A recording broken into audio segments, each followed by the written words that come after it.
এই পৃথিবীটারে 100 বার বিক্রি করলে জান্নাতের একটা চেয়ারের দাম হবে? বুঝে শুনে উত্তর দিবেন। এই পৃথিবীটাকে, পৃথিবীর যে সম্পদ, এটা এস্টিমেশন করে 1000 বার বিক্রি করলে যে দামটা হবে, ওই দাম দিয়ে জান্নাতের একটা চেয়ারের দাম হবে? এই পৃথিবীরে 10,000 কোটি বার বিক্রি করলে যেই অ্যাসেট হবে, যে অ্যামাউন্ট হবে, ভ্যালিউ হবে, ওই দাম দিয়ে জান্নাতের একটা টেবিলের দাম হবে?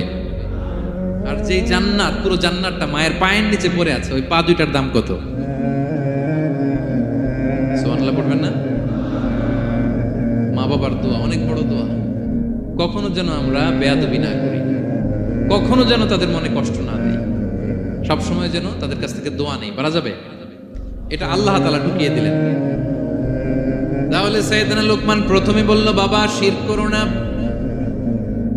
এরপরে রব্বুল আলামিন বললেন, শিরকের পরে তোমাদের সব চাইতে বড় দায়িত্ব যে বাবা মা তোমাদের জন্য এত কষ্ট করেছে, তাদের সাথে খারাপ আচরণ করো না। দুইটা হয়ে গেল। কয়টা? আওয়াজ করে বলেন কয়টা?